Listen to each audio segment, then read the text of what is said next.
A la velocidad actual de nuestras naves, un viaje a la estrella más cercana llevaría más de 70.000 años. Es un lapso que supera la totalidad de la historia registrada de la humanidad. Y, sin embargo, casi todas las visiones de nuestro futuro, desde la ciencia ficción hasta la teoría científica, asumen que algún día abandonaremos nuestro sistema solar. No solo con sondas robóticas, sino con seres humanos vivos a bordo. La pregunta que resuena es, ¿lo lograremos? ¿Podemos, realmente, cruzar los abismos imposibles del espacio interestelar? ¿O estamos destinados a permanecer en nuestro sistema, como peces en una pecera cósmica, capaces de vislumbrar las estrellas, pero nunca de tocarlas? Las respuestas habitan en el límite entre los confines de nuestra ciencia y la frontera de nuestra imaginación. Exploramos ahora cuán cerca estamos, en verdad, de dar ese salto monumental. La orilla cósmica, definiendo nuestro hogar estelar. Lejos de la Tierra, más allá de las órbitas de Neptuno y Plutón, se extiende un lugar silencioso donde la influencia de nuestro Sol se desvanece.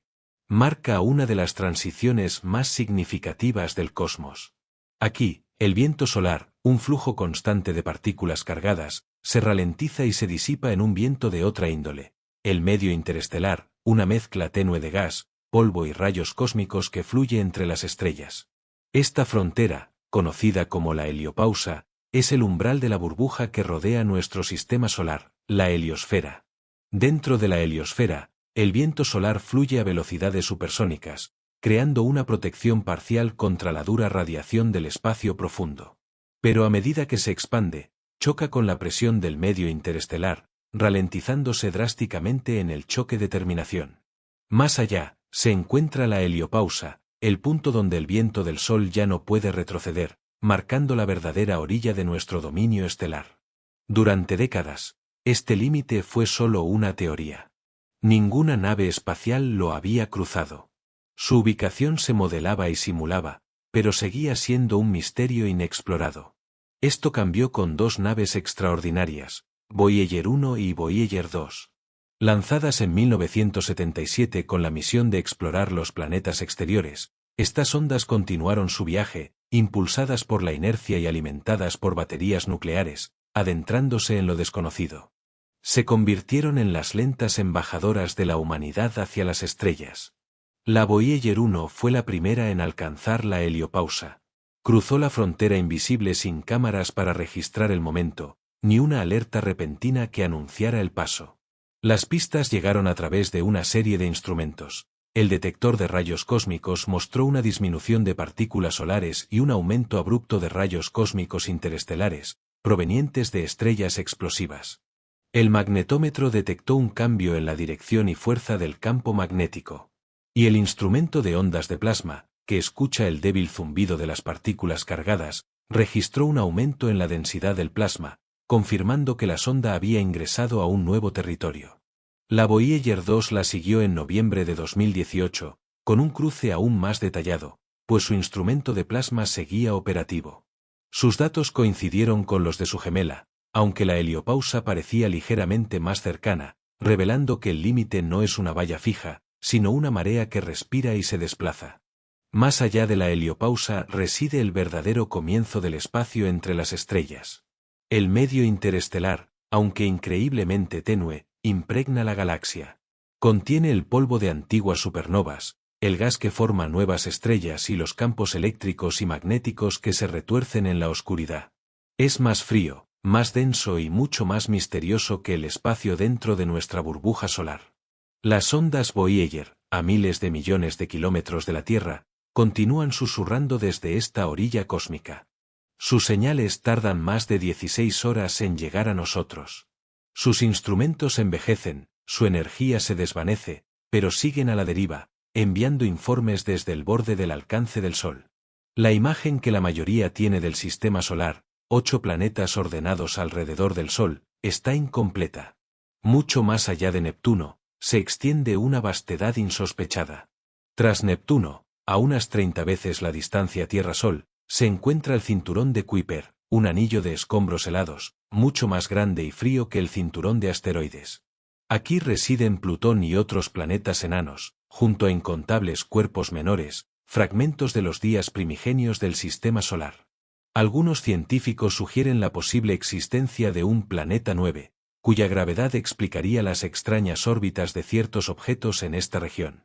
Aún más allá del cinturón de Kuiper, se extiende la nube de Oort, una vasta envoltura esférica que se cree que rodea el sistema solar en todas direcciones. Podría comenzar a 2000 veces la distancia Tierra-Sol y extenderse hasta 100.000 veces esa distancia, un trecho tan inmenso que la luz tarda casi 2 años en cruzarla.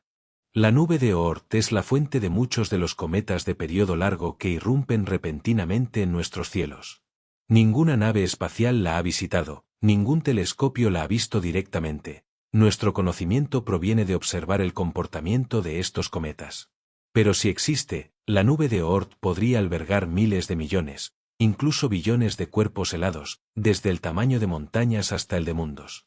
Estas regiones remotas son cápsulas del tiempo, que contienen material sin cambios desde el nacimiento del sistema solar. Estudiarlas podría revelar cómo era nuestro sistema antes de la formación de los planetas. Es incluso posible que contengan objetos errantes, no formados aquí, sino capturados de otros sistemas estelares que pasaron cerca en los albores de nuestra galaxia. Aunque a menudo pensamos en los planetas como el centro de la historia de nuestro sistema, el verdadero volumen, el misterio y la quietud residen en el frío profundo de sus confines. Por ahora, solo las Voyagers, alejándose cada año, continúan informando desde este borde cósmico, un recordatorio de lo mucho que aún nos queda por explorar en nuestro propio vecindario estelar. La tiranía de la velocidad cósmica, el gran límite de nuestra propulsión. Un año luz es la distancia que la luz recorre en un año, aproximadamente 9 billones y medio de kilómetros. Para ponerlo en perspectiva, la luz tarda poco más de un segundo en llegar a la Luna, y unos 8 minutos desde el Sol. Pero el sistema estelar más cercano, Alpha Centauri, está a más de 4 años luz de distancia. Incluso a la velocidad de la luz, el viaje sería considerable. El problema fundamental es que no podemos viajar a la velocidad de la luz, ni siquiera cerca. La teoría de la relatividad de Albert Einstein establece que ningún objeto con masa puede alcanzar, y mucho menos superar, la velocidad de la luz en el vacío. A medida que un objeto con masa se acelera, se vuelve exponencialmente más difícil de empujar, requiriendo una cantidad de energía que se acerca al infinito. Y la energía infinita está más allá de nuestras posibilidades. Así que, en su lugar, nos arrastramos. La Voyager 1, nuestra sonda más lejana, se mueve a unos 17 kilómetros por segundo, 61.000 kilómetros por hora. Esto puede parecer rápido en la Tierra, pero en el contexto cósmico, es apenas un movimiento. Le llevaría más de 70.000 años llegar a Próxima Centauri, la estrella más cercana.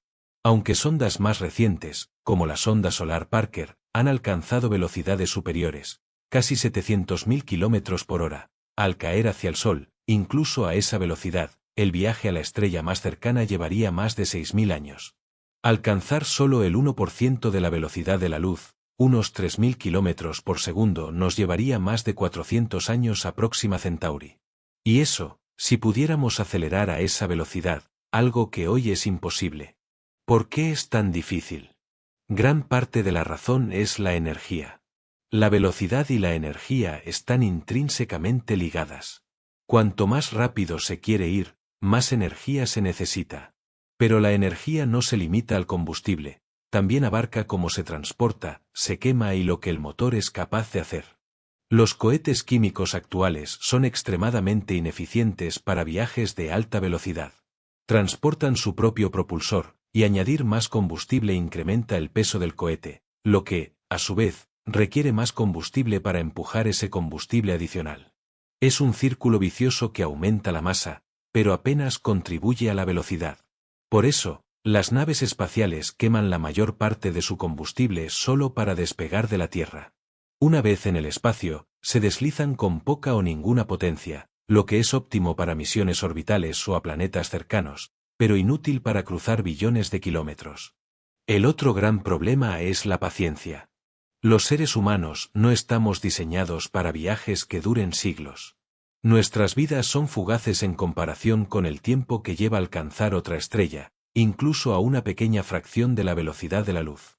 Si hoy lanzáramos una nave capaz de viajar al 0,01% de la velocidad de la luz, aún tardaría más de 40.000 años en llegar a Alpha Centauri, un lapso que precede a la historia humana escrita. Aunque, en teoría, una mayor velocidad es posible con motores que no dependan del combustible tradicional. Científicos e ingenieros sueñan con naves impulsadas por láseres gigantes o por velas que capturen la luz solar. Estas ideas, aún en sus primeras etapas, sugieren que algún día podríamos alcanzar el 10, o incluso el 20% de la velocidad de la luz. A esa velocidad, Alpha Centauri estaría a solo 40 años de viaje, un tiempo considerable, pero de repente, dentro del alcance de una sola vida humana. No obstante, viajar a una fracción significativa de la velocidad de la luz introduce nuevos desafíos. El espacio no está vacío. Contiene pequeñas partículas, polvo, átomos y moléculas individuales. A velocidades lentas, son insignificantes, pero a velocidades relativistas, esas partículas se convierten en proyectiles. Un grano de arena podría impactar una nave espacial en movimiento rápido con la fuerza de una bomba, planteando un desafío de ingeniería completamente diferente. Además, el tiempo mismo comienza a comportarse de forma distinta a altas velocidades, un principio de la teoría de Einstein. Desde la perspectiva de alguien a bordo de una nave que se mueve rápidamente, el tiempo se ralentiza. Un año en la nave podría equivaler a 10 años en la Tierra. Este efecto es real, demostrado por experimentos con relojes atómicos en aeronaves y satélites. Aunque a las bajas velocidades actuales el efecto es imperceptible, a velocidades relativistas cobra importancia. Un viaje rápido a otra estrella podría tomar solo unos pocos años para los viajeros, incluso si décadas pasan en casa. Esta idea plantea difíciles preguntas sobre el significado de la exploración espacial si no se realiza en tiempo real. De vuelta en la Tierra, la velocidad de la luz sigue siendo un muro inalcanzable. Es una regla cósmica, un límite de velocidad que moldea todo lo que hacemos en el espacio. Ralentiza nuestros mensajes, frena nuestras ondas y encierra nuestros sueños de visitar otras estrellas en largos periodos de tiempo. Sin embargo, también define la forma del universo, permitiéndonos ver galaxias distantes cuya luz tardó miles de millones de años en alcanzarnos.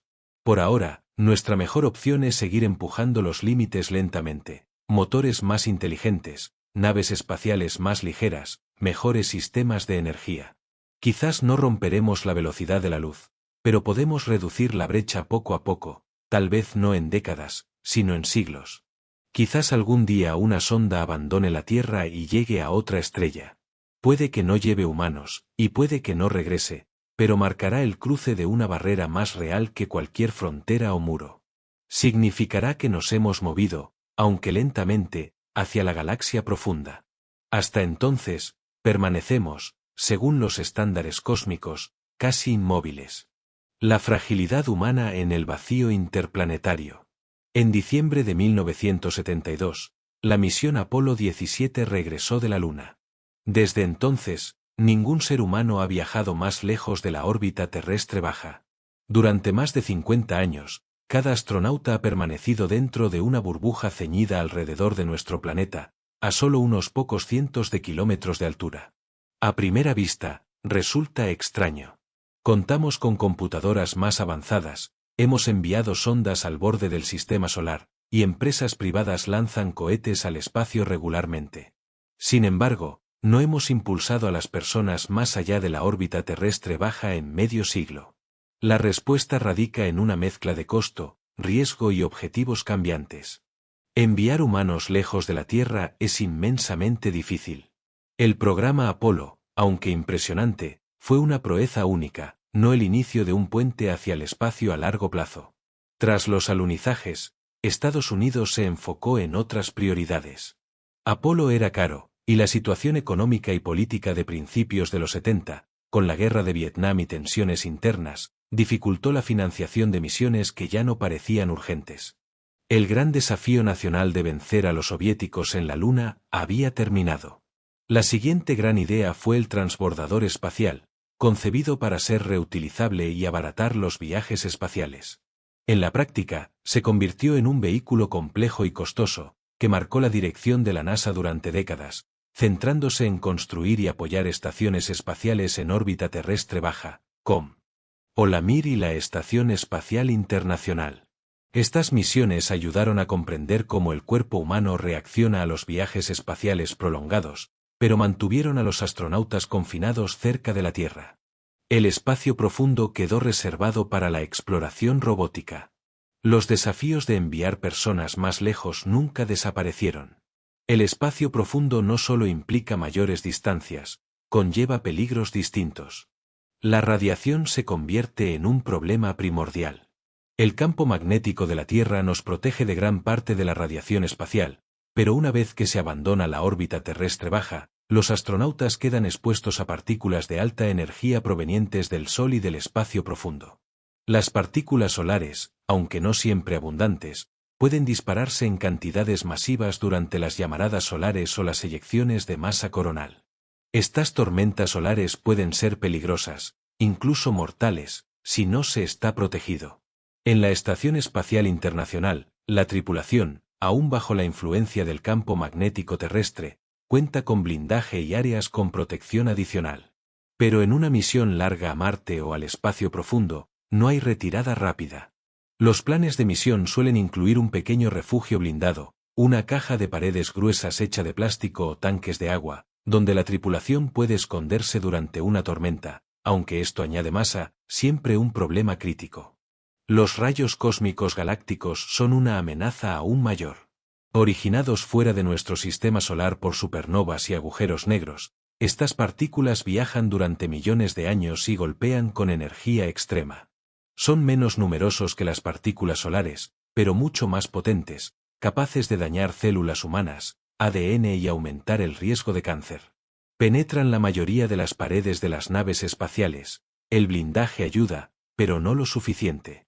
Para bloquearlos eficazmente, se necesitarían metros de material denso como plomo o agua, un tipo de blindaje demasiado pesado para la mayoría de las misiones. La radiación espacial se mide en sieverts, unidades que reflejan el daño biológico. En la Tierra, la exposición natural es de 2 a 3 milisieverts al año. En un viaje de 6 meses a Marte, los astronautas podrían recibir 300 milisieverts o más, equivalente a una tomografía computarizada de cuerpo completo cada pocos días. Con el tiempo, esto aumenta el riesgo de cáncer, debilita el sistema inmunitario, daña el cerebro e incluso acelera el envejecimiento.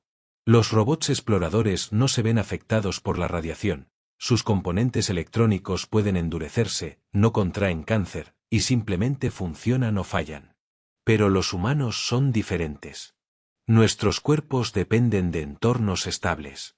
Nuestras células se dividen y reparan, nuestros órganos son sensibles al daño, y solo tenemos un cuerpo, sin repuestos. Diseñar una nave espacial para humanos implica compromisos. Más blindaje añade seguridad, pero también peso, lo que exige más combustible, cohetes más grandes y mayores costos. El soporte vital es otro desafío crucial. En la Luna, la estancia más larga fue de unos pocos días. Pero futuras misiones a Marte, o a una base lunar, durarían semanas, meses o años. Esto requiere un reciclaje fiable de aire, agua y alimentos, además de un manejo eficiente de los desechos.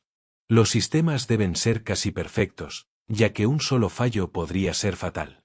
A diferencia de la Estación Espacial Internacional, no se puede depender de envíos frecuentes de suministros. Se está completamente solo. En la órbita terrestre baja, si algo sale mal, se puede regresar en unas pocas horas. Pero en el espacio profundo, el rescate no es una opción.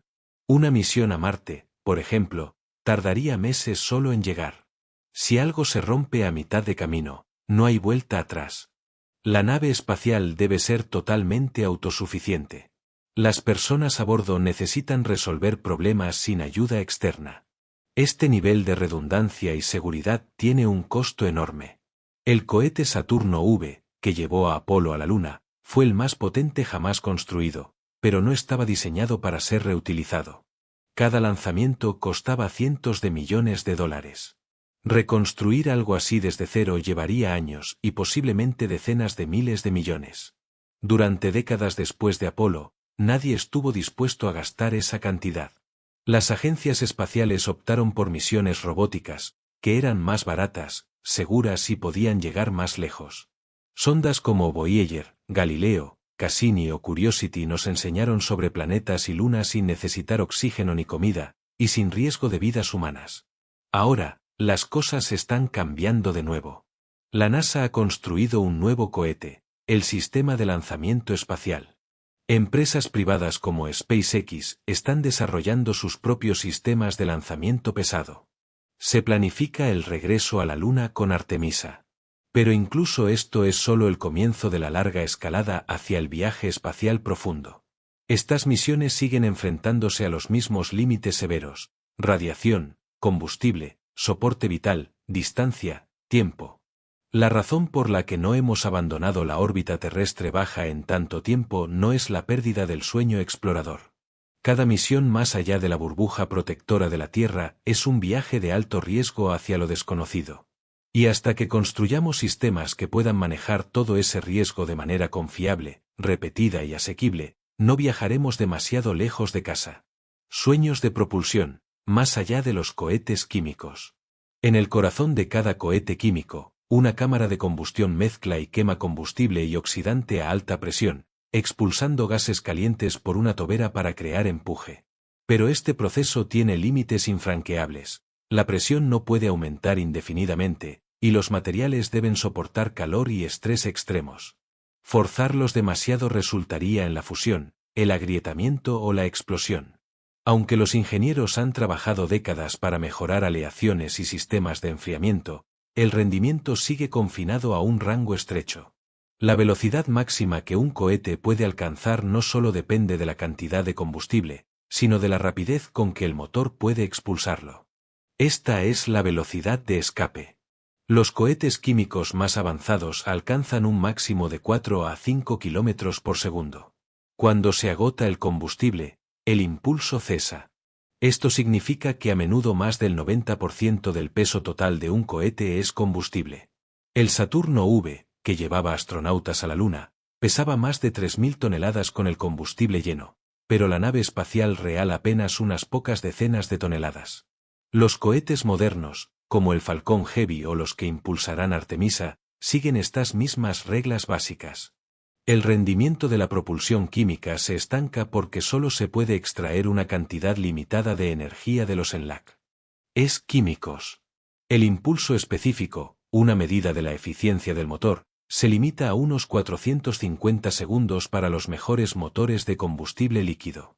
Para ir más rápido, se necesita más que fuerza bruta, se necesita una forma superior de empuje.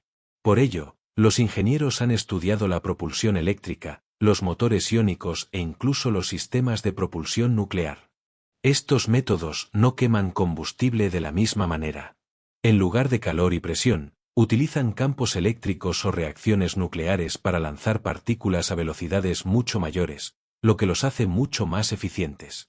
Los motores iónicos, por ejemplo, tienen velocidades de escape 10 veces superiores a las de los cohetes químicos.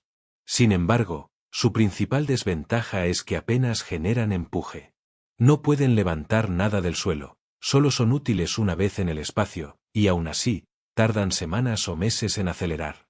Esta es la constante compensación: gran empuje con baja eficiencia, alta eficiencia con bajo empuje. No existe una solución mágica, al menos no todavía, que ofrezca ambas cosas. Y sin ella, cada misión al espacio profundo se convierte en un compromiso. Se lanza con un enorme propulsor químico, se desliza por el espacio con paneles solares o motores de bajo empuje, y se llega tarde, años tarde. A pesar de todo nuestro progreso, el viaje interestelar sigue siendo un sueño lejano porque nuestros cohetes alcanzan sus límites máximos al chocar con muros infranqueables de la física. No podemos expulsar el gas más rápido, no podemos hacer los tanques más ligeros, ni podemos introducir más energía sin que todo explote. Por ahora, nos quedamos observando pequeñas naves metálicas que se desplazan lentamente por el espacio, arrastrándose más allá de los límites exteriores del alcance del Sol. Proyectos impulsados por el sueño, Orión y Dédalo. Hubo un momento, a finales de la década de 1950 y principios de la de 1960, en que los ingenieros pensaron haber encontrado un atajo a las estrellas. Lo llamaron Proyecto Orión. La idea era simple, casi brutal. Si los cohetes químicos no eran lo suficientemente potentes para un viaje interestelar, se usaría algo que sí lo fuera, bombas nucleares. En esencia, el proyecto Orión era un plan para construir una nave espacial que cabalgaría una serie de explosiones nucleares hacia el espacio. El diseño contemplaba una fuerte y plana placa de empuje en la parte trasera de la nave, con enormes amortiguadores mecánicos justo delante. Detrás de la nave, pequeñas bombas nucleares se liberarían una tras otra y detonarían a la distancia justa. Cada explosión golpearía la placa con una tremenda onda de choque, y los amortiguadores suavizarían el impacto, convirtiendo cada explosión en movimiento hacia adelante. Científicos e ingenieros respetados trabajaron seriamente en el proyecto, que comenzó en 1958 bajo la dirección del físico Freeman Dyson y el ingeniero Ted Taylor, entre otros. Buscaban liberarse de los límites impuestos por la propulsión química desde sus inicios. Las cifras eran asombrosas.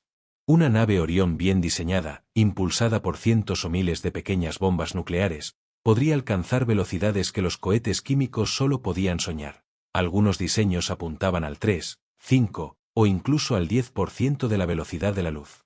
Este tipo de velocidad haría que los viajes interestelares fueran, al menos, concebibles. Un viaje a otro sistema estelar aún llevaría décadas, pero no siglos. La clave residía en el impulso específico, una medida de cuánto empuje se obtiene por unidad de combustible. Mientras los cohetes químicos ofrecen cientos de segundos, y los cohetes nucleares térmicos miles, Orión prometía decenas de miles de segundos, un salto gigantesco. Además, escalaba bien. Una nave Orión más grande podría transportar más bombas, generando más empuje, y así más masa, más blindaje, más tripulación y más suministros. Cuanto más grande, mejor. Incluso se planificaron versiones gigantes, como la Super Orión, una bestia de 4.000 toneladas propulsada por bombas de hidrógeno, capaz de transportar personas a Saturno en meses o a estrellas cercanas en décadas. Dyson llegó a decir que si la humanidad construyera algo capaz de llegar a Alpha Centauri en una vida humana, se parecería a un Orión. Se realizaron pruebas, aunque no nucleares a gran escala, utilizando explosivos químicos para simular la onda de choque en una placa de empuje y modelar cómo se transmitirían los impactos a través de la estructura. Se determinó una frecuencia de detonación de las bombas, quizás una cada segundo o dos, y se idearon métodos para expulsarlas con precisión. No era fácil, pero no era imposible. Sin embargo, a principios de la década de 1960, la idea chocó con la dura realidad política. El mundo comenzó a comprender los peligros de las pruebas nucleares. La lluvia radiactiva de las explosiones superficiales se extendía por países y océanos, generando preocupación pública por la radiación y los efectos a largo plazo en la salud. En 1963, Estados Unidos, la Unión Soviética y el Reino Unido firmaron el Tratado de Prohibición Parcial de Ensayos Nucleares, que prohibía las explosiones nucleares en la atmósfera, bajo el agua y en el espacio. Esto hizo que el corazón de Orión, su cadena de detonaciones nucleares, fuera ilegal. No había una forma sencilla de eludirlo. Para probar Orión en serio, se habría tenido que violar el tratado o hacerlo en secreto, ninguna de las cuales era una opción aceptable. Finalmente, la financiación se detuvo.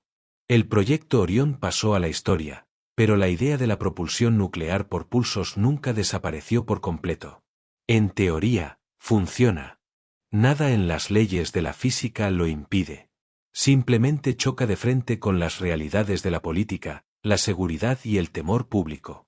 Aun si los tratados cambiaran, persistirían los desafíos.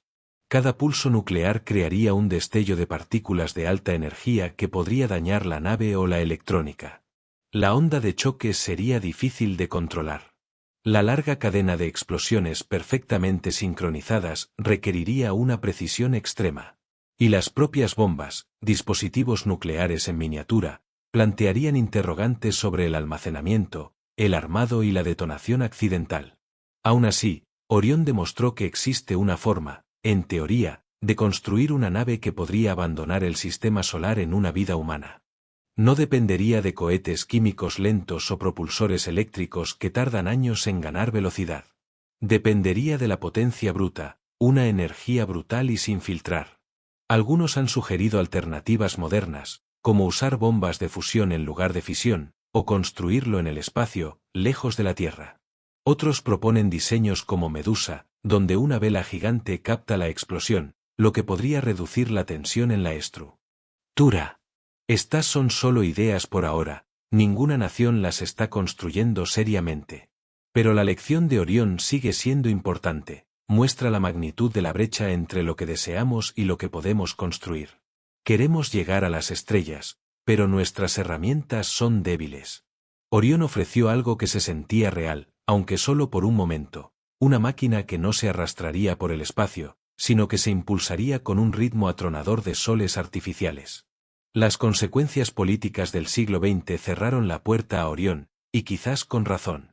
Pero detrás de esa puerta todavía se encuentra el único sistema de propulsión conocido que podría, con el conocimiento y los materiales actuales, llevar a un ser humano a otra estrella. En la década de 1970, un pequeño grupo de ingenieros y científicos en Gran Bretaña, miembros de la Sociedad Interplanetaria Británica, se atrevió a pensar en grande. Sin cohetes, laboratorios ni financiación nacional, solo con tiempo, calculadoras y una idea que abarcaba años luz, concibieron el proyecto Dédalo. Mientras la mayoría de los diseños de naves espaciales se ceñían a la Tierra o la Luna, y los planes más audaces para Marte parecían arriesgados, Dédalo apuntaba mucho más allá. Una sonda no tripulada que viajaría a otro sistema estelar, específicamente a la estrella de Barnard, una enana roja a unos 6 años luz de la Tierra, que en ese momento se sospechaba que tenía un planeta. Los ingenieros no estaban diseñando algo que pudiera volar con las herramientas de la década de 1970. Su objetivo era determinar si el viaje interestelar era posible utilizando tecnología apenas al alcance. Asumieron que la humanidad eventualmente dominaría ciertos sistemas avanzados y los utilizaron como base. El resultado fue uno de los intentos serios más detallados para elaborar un plan para una nave espacial interestelar real. La nave Dédalo era colosal. Mediría más de 190 metros de largo y pesaría 54.000 toneladas en el lanzamiento, la mayor parte de las cuales sería combustible. No usaría cohetes químicos ni fisión nuclear como Orión, sino fusión nuclear, la misma reacción que impulsa el Sol. La idea era utilizar gránulos de deuterio y helio 3 comprimidos por potentes haces de electrones para desencadenar pequeñas explosiones de fusión. Cada explosión crearía una ráfaga de energía dirigida por una tobera magnética para producir empuje. A diferencia de Orión, Dédalo no necesitaba una serie de bombas reales, era más refinado, pero también más frágil. La fusión es difícil de controlar, requiere sincronización perfecta, energía inmensa y un equilibrio delicado. Además, el helio 3, uno de los 2 combustibles necesarios, es increíblemente raro en la Tierra. El equipo asumió que tendría que ser extraído de las atmósferas de Júpiter u otros gigantes gaseosos. Dédalo fue diseñado como una nave espacial de 2 etapas. La primera etapa se encendería durante poco más de 2 años, acelerando la sonda a aproximadamente el 7% de la velocidad de la luz. Una vez agotado el combustible, la primera etapa se desprendería y la segunda etapa se encendería durante poco más de 1 año más, impulsando la nave a su velocidad de crucero final, aproximadamente el 12% de la velocidad de la luz. A esa velocidad, la nave llegaría a la estrella de Barnard en unos 50 años. Pero era un viaje de ida y no tripulado. No había plan para que la nave se detuviera ni método para ralentizarla. Una vez lanzada, se movería a toda velocidad por el espacio durante décadas, tomaría fotografías y lecturas al pasar por su sistema objetivo, y luego se desvanecería en la oscuridad. No habría recuperación, solo una breve ventana de datos enviados a casa a través de años luz, y luego el silencio. En muchos sentidos, el proyecto Dédalo era lo opuesto a Orión. Orión era contundente, pesado y diseñado para transportar personas. Dédalo era elegante, rápido y robótico. Orión dependía de la fuerza bruta. Dédalo intentó una aproximación más sutil, con reacciones de fusión controladas, cada una liberando energía en una dirección cuidadosamente guiada. Ninguna de las naves fue construida. Siguen siendo estudios de ingeniería, detallados, reflexivos y audaces, pero solo ideas. Parte de la razón es el costo. Una misión Dédalo sería enorme, no solo en tamaño, sino en dinero y tiempo. Requeriría reactores de fusión, operaciones de minería de helio 3, fabricación de precisión de combustible en pastillas y sistemas de comunicación en el espacio profundo capaces de enviar señales desde 6 años luz de distancia. Otra razón es que todavía no hemos logrado la energía de fusión controlada en la Tierra, y mucho menos en una nave espacial. La fusión ha sido una promesa durante décadas, pero la fusión sostenida y controlada nunca ha sido fácil. Si Dédalo hubiera tenido éxito, solo habría enviado datos durante unos pocos años. Una instantánea de un sistema estelar distante, un breve mensaje de una sonda que nadie podría volver a tocar. En una era de presupuestos ajustados y deseos de resultados rápidos, es difícil convencer a un gobierno o a una empresa privada de financiar algo que podría no dar frutos en medio siglo. Sin embargo, Dédalo estableció un punto de referencia. En años posteriores, el mismo grupo regresó con un nuevo diseño, el Proyecto Ícaro, una versión moderna de Dédalo que utilizaba nuevos materiales y modelos actualizados. Otros grupos también han tomado el relevo.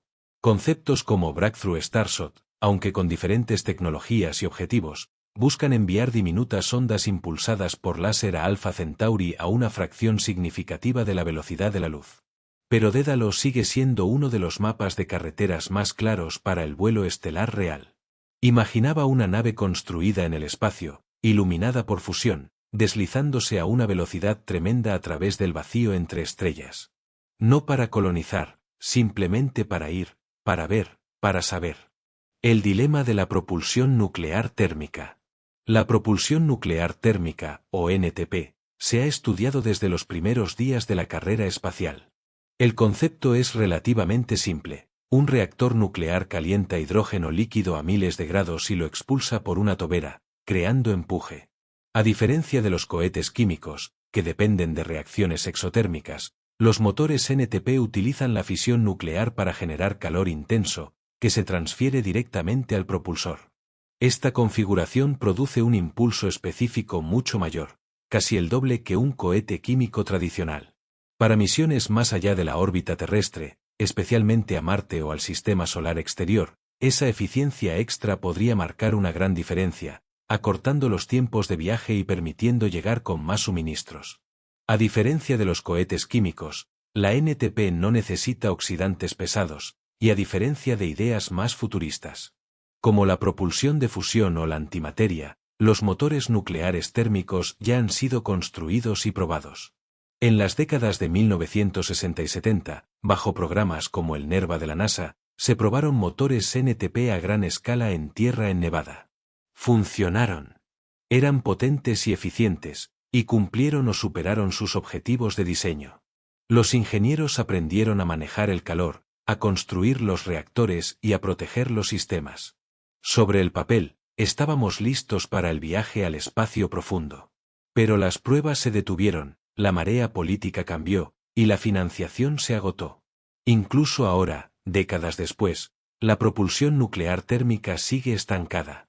Cualquier tecnología nuclear conlleva una pesada carga.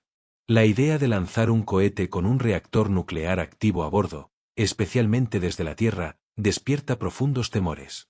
Un solo fallo en el lanzamiento podría dispersar material radiactivo en una amplia zona. Aunque los cohetes químicos han explotado en plataformas de lanzamiento y los satélites ya transportan fuentes radiactivas para obtener energía, la idea de encender un reactor nuclear en nuestra atmósfera se percibe como cruzar una línea inaceptable. Otro desafío proviene de los tratados internacionales. El Tratado del Espacio Exterior de 1967, junto con otros acuerdos, establece límites sobre los materiales nucleares en el espacio. Aunque no prohíben la propulsión nuclear por completo, exigen una revisión cuidadosa, controles estrictos y cooperación internacional. En un mundo donde el espacio se vuelve más concurrido y disputado, estos obstáculos legales crecen. Las naciones desconfían de los motivos de las otras. Una nave espacial nuclear podría ser para Marte, o podría parecer un arma. Y esa ambigüedad genera recelo en todos. También está la cuestión del costo. Construir un motor de cohete nuclear es caro. Implica uranio altamente enriquecido, blindaje contra la radiación y fabricación especializada, todo bajo una supervisión estricta. Las instalaciones de prueba deben ser remotas, seguras y equipadas para manejar los riesgos. Hay pocos lugares en el mundo capaces de realizar este trabajo, y menos aún con la voluntad política para financiarlo. En comparación con la relativa facilidad de la propulsión química o incluso los motores solares eléctricos, la NTP sigue siendo una barrera alta. Y, sin embargo, los beneficios son evidentes. Un motor nuclear térmico no necesita combustibles exóticos ni ciencia revolucionaria. Es calor e hidrógeno. Los diseños son robustos. El empuje es constante y lo suficientemente alto para transportar cargas útiles reales. Para una misión a Marte, la NTP podría reducir el tiempo de viaje de ida y vuelta en varios meses. Para el vuelo espacial humano, es una mejora sustancial. La NASA no ha abandonado la idea. En los últimos años, la agencia ha reiniciado la investigación de NTP bajo su programa de propulsión nuclear espacial, en colaboración con el Departamento de Energía. Se están desarrollando nuevos materiales, combustibles y sistemas de seguridad. Algunos diseños utilizan uranio poco enriquecido para reducir los riesgos de proliferación. Otros incorporan reactores modernos con mejor control y mayores tasas de combustión. Los ingenieros están aplicando décadas de avances de la energía nuclear terrestre para hacer estos motores más ligeros, seguros y efectivos. Las empresas privadas también se están involucrando, explorando diseños nucleares compactos para misiones espaciales profundas, vislumbrando un mercado para remolcadores de carga, transporte interplanetario e incluso bases lunares asistidas por transbordadores de propulsión nuclear. Pero incluso aquí, el progreso es lento. La carga regulatoria es pesada, las opciones de prueba son limitadas, y cada paso debe justificarse ante políticos, el público y la comunidad internacional. La verdad es que poseemos una herramienta que podría hacer los viajes espaciales mucho más capaces, pero elegimos no usarla porque no hemos descubierto cómo gestionar los riesgos, tanto reales como percibidos. Estamos retenidos no por la ciencia, sino por la confianza en la tecnología, confianza en los demás y confianza en nuestra capacidad de lanzar algo poderoso sin que se convierta en peligroso. Si la propulsión nuclear térmica alguna vez tiene su oportunidad, podría hacer posible la exploración real del sistema solar, no solo para robots, sino para personas. Podría ser el puente entre lo que soñamos y lo que realmente podemos hacer. Pero hasta que resolvamos los miedos, las leyes y los costos, permanece en tierra, una idea poderosa sin rumbo fijo. Largos viajes, la adaptación humana y la supervivencia en el espacio profundo. Si las distancias interestelares son inmensas y los viajes prolongados, una solución podría ser simplemente dormir a través de ellos. Esta es la idea detrás de la hibernación humana, o más precisamente, inducir un estado de inactividad controlada a largo plazo en los astronautas, donde las necesidades del cuerpo disminuyen, el metabolismo se ralentiza y el tiempo transcurre en silencio. En el reino animal, la hibernación es una realidad bien comprendida. Osos, ardillas e incluso ciertas aves y reptiles entran en un sueño profundo cuando las condiciones se vuelven adversas. Durante estos estados, la temperatura corporal disminuye, la respiración se ralentiza y el animal vive de la grasa almacenada. Las frecuencias cardíacas pueden bajar a solo unos pocos latidos por minuto, y la temperatura corporal central de algunos mamíferos pequeños puede descender a poco más de 0 grados. Estas criaturas sobreviven durante semanas o meses, para luego despertar y reanudar una vida normal. Los humanos no poseen un modo de hibernación natural, pero los investigadores exploran formas de imitarlo, a menudo utilizando estudios con animales como guía. Un enfoque se centra en una condición llamada torpor, un estado temporal de actividad y metabolismo reducidos, una versión a corto plazo de la hibernación. Los científicos creen que si pudiéramos inducir de forma segura un estado similar al torpor en humanos, podríamos reducir drásticamente las demandas físicas de las misiones espaciales largas. Existen algunos avances en el laboratorio. Los médicos ya utilizan técnicas que se asemejan a partes de este proceso. Por ejemplo, la hipotermia terapéutica se emplea en medicina durante cirugías o después de un paro cardíaco. Al enfriar el cuerpo, se ralentiza la actividad cerebral y se reduce el riesgo de daño cuando el suministro de oxígeno es bajo. Los pacientes pueden mantenerse a baja temperatura durante horas, incluso 1 o 2 días, con sus cuerpos ralentizados y su consumo de energía disminuido. Pero esto no es hibernación, es una respuesta de emergencia cuidadosamente gestionada. La hibernación real tendría que durar mucho más, meses o incluso años. Nadie ha logrado inducir a un ser humano sano en un torpor de larga duración. Los riesgos son numerosos. Los músculos y los huesos comienzan a debilitarse rápidamente por la falta de uso, el flujo sanguíneo se vuelve difícil de manejar, y los órganos internos requieren una regulación constante. Incluso girar al paciente regularmente para evitar escaras se convierte en un desafío. Una persona dormida sigue necesitando alimento, agua, oxígeno y eliminación de desechos. Estas necesidades no desaparecen, solo se ralentizan. Una vía de investigación implica la farmacología. Ciertos fármacos pueden imitar los efectos del torpor en animales, y los científicos están probando si compuestos similares podrían funcionar en humanos. En algunos estudios, el sulfuro de hidrógeno, un gas que puede reducir el uso de oxígeno, ha mostrado potencial para inducir un estado de bajo metabolismo en ratones. Otros compuestos afectan a neurotransmisores relacionados con el sueño y el metabolismo. Pero hasta ahora, ningún fármaco o combinación ha sido capaz de crear un torpor estable a largo plazo en personas. Los resultados son incipientes, limitados e inciertos. También existe la idea de utilizar cámaras especializadas, entornos donde la temperatura, el oxígeno y la presión pueden controlarse para guiar el cuerpo hacia y desde un estado suspendido. Estas configuraciones se asemejarían a camas médicas avanzadas, con monitores, tubos de alimentación y sistemas robóticos para el cuidado. El objetivo sería mantener a los astronautas vivos con una actividad mínima para viajes largos. No estarían inconscientes de la forma habitual, sino profundamente suprimidos, ralentizados al máximo en todas sus funciones. Sus cerebros permanecerían intactos, pero inactivos. Sus corazones seguirían latiendo, solo que más lentamente. Sus cuerpos usarían menos combustible, producirían menos residuos y necesitarían menos espacio. Es un equilibrio delicado. Ir demasiado lejos conlleva riesgo de insuficiencia orgánica, no ir lo suficiente, y los beneficios desaparecen. Manejar la temperatura corporal, especialmente en el espacio, introduce más problemas. Enfriar el cuerpo humano de forma segura requiere no solo bajar la temperatura externa, sino asegurar que el núcleo se enfríe de manera uniforme y no desencadene un shock. En los animales que hibernan, este proceso ocurre gradualmente, guiado por la biología natural.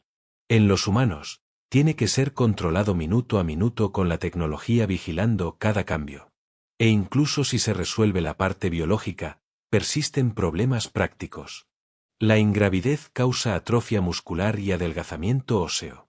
Si los astronautas están en torpor, no harán ejercicio, lo que agrava el problema. Los cambios de fluidos en el cuerpo también aumentan el riesgo de coágulos de sangre y problemas oculares. En torpor, esos fluidos pueden desplazarse peligrosamente. Contramedidas como los trajes de compresión o la gravedad artificial tendrían que funcionar incluso durante la hibernación. En los animales, despertar de la hibernación lleva tiempo. Tiemblan, se mueven lentamente, sus órganos se calientan durante horas. Para los humanos, recalentar un cuerpo frío sin dañarlo es complicado. Requeriría sistemas de calefacción, suministro de nutrientes y controles médicos constantes. Si algo sale mal a mitad de viaje y los sistemas no pueden revivir a un miembro de la tripulación, o peor aún, a toda la tripulación, la misión podría perderse. Así que, incluso si la hibernación funciona, los sistemas de seguridad y la redundancia serán críticos. Este concepto es muy diferente de la congelación criogénica, la idea de congelar completamente a un ser humano. Cuando el agua se congela, forma cristales de hielo que destruyen las células. Algunos laboratorios utilizan químicos llamados crioprotectores para evitar esto, pero estas sustancias son tóxicas en grandes cantidades. Hasta ahora, ningún mamífero ha sido congelado completamente y revivido. Algunas ranas e insectos pueden sobrevivir a la congelación, pero han desarrollado proteínas y comportamientos especiales para manejar el daño. Los humanos no. El torpor también es diferente del sueño artificial o la anestesia, donde el metabolismo sigue funcionando a tasas casi normales. Entonces, ¿dónde nos deja esto? El torpor no es imposible. La biología existe en la naturaleza. La tecnología, al menos en parte, ya nos rodea en la medicina moderna. Lo que falta es un método confiable a largo plazo para aplicarlo a los humanos en el espacio. Nadie duda de que sería un cambio de juego para las misiones a Marte o a los planetas exteriores, reduciendo las cargas de alimentos, las necesidades de agua y el estrés psicológico.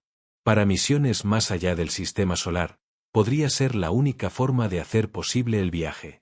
Pero en este momento, no está listo. Los estudios continúan. La ciencia ficción sigue imaginando tripulaciones durmiendo durante siglos, pero el cuerpo, por ahora, sigue pidiendo algo más simple: comer, respirar, moverse, estar despierto. El viaje generacional, un mundo en un tubo metálico. Alpha Centauri, la estrella más cercana, se encuentra a poco más de 4 años luz, lo que equivale a unos 25 billones de millas, 160.000 veces la distancia de la Tierra al Sol. Con las naves espaciales que poseemos hoy, tardaríamos decenas de miles de años en llegar allí. Incluso con nuestros mejores cohetes químicos y una optimización extrema, el viaje llevaría milenios. Esto lleva a considerar otras ideas. Una de las más prometedoras es la vela solar, que funciona más como un barco que como un cohete. Posee una gran superficie delgada y reflectante que atrapa fotones del Sol. Aunque los fotones no tienen masa, sí tienen impulso. Con el tiempo, esta presión se acumula lenta pero constantemente, acelerando la vela sin necesidad de combustible. La luz del Sol hace todo el trabajo. Misiones como la nave espacial japonesa Icaros han demostrado que el concepto funciona. Pero para que sea realmente útil para el viaje interestelar, la vela debería escalarse drásticamente, a un tamaño de campo de fútbol o más grande, con una carga útil reducida al tamaño de una caja de zapatos. Cuanta más vela y menos peso, mayor velocidad. También existe el concepto de usar láseres desde la Tierra para impulsar estas velas, en lugar de solo la luz solar. Esta es la idea detrás de Breakthrough Starshot, que busca enviar pequeñas naves espaciales, de solo unos gramos de tamaño, a Alpha Centauri. El plan es usar potentes láseres terrestres para impulsar una vela a velocidades de hasta el 20% de la velocidad de la luz, lo que reduciría el viaje a poco más de 20 años. Pero esto es teoría. Tal matriz láser no existe, y hay enormes desafíos técnicos para guiar el láser a millones de millas y asegurar que la vela no se desgarre.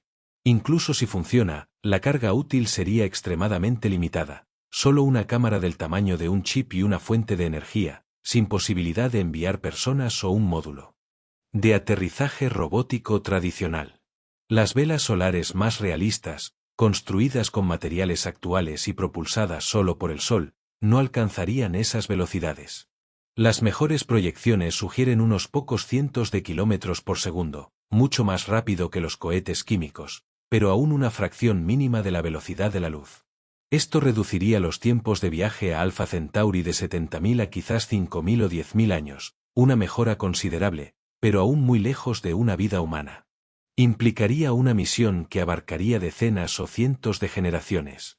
Esto significa que un viaje a otra estrella no es un viaje para individuos, sino una misión que se lanzaría sabiendo que nadie vivo hoy vería el resultado. La nave espacial tendría que operar por sí misma durante miles de años, alimentada por pequeñas baterías nucleares o alguna fuente futura desconocida.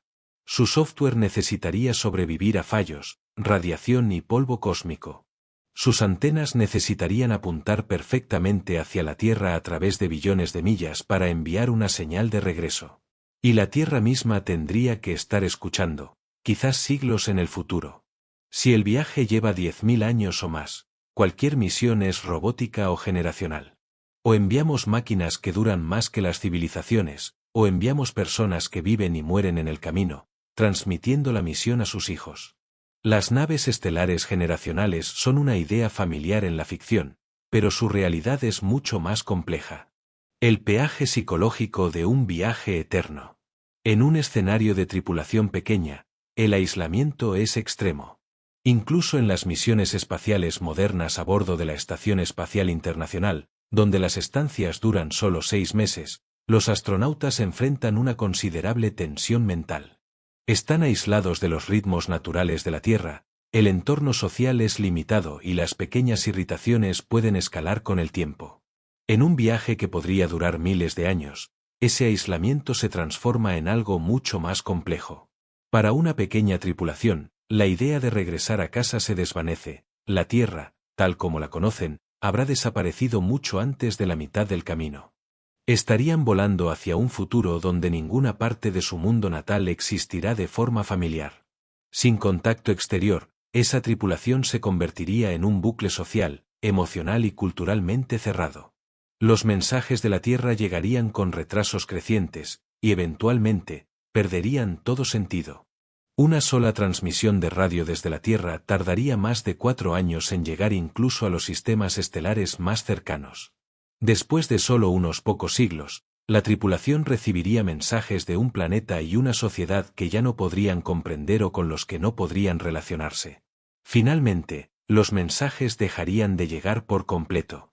¿Qué significa para una mente humana, evolucionada para vivir en un grupo social en un planeta en rotación bajo el cielo, estar confinada en una lata de metal a la deriva en la oscuridad, con solo el zumbido de la maquinaria y las mismas pocas voces como compañía? Investigadores que estudian entornos de confinamiento han examinado análogos como estaciones antárticas, submarinos y puestos polares. Estas situaciones demuestran que el aislamiento prolongado a menudo conduce a síntomas como depresión, ciclos de sueño alterados, aumento de la irritabilidad y embotamiento emocional. Incluso con sistemas recreativos y buena comunicación, las personas comienzan a retraerse. El tiempo puede perder su estructura. Los eventos se sienten repetitivos, la salud mental se vuelve frágil. Para una tripulación espacial en una misión de siglos de duración, estos efectos podrían amplificarse de maneras nunca antes experimentadas. La automatización podría aliviar la carga, pero también reduce la estimulación. Una nave que vuela en su mayoría de forma autónoma podría parecer más segura, pero para los humanos a bordo, el aburrimiento se convierte en una especie de peligro latente. Con pocos desafíos y menos sorpresas, el cerebro puede ensimismarse. El confinamiento a largo plazo puede alimentar lo que los psicólogos llaman monotonía sensorial, donde la falta de nuevas entradas comienza a afectar la cognición, el estado de ánimo e incluso la memoria. Luego está el otro tipo de misión, la nave generacional.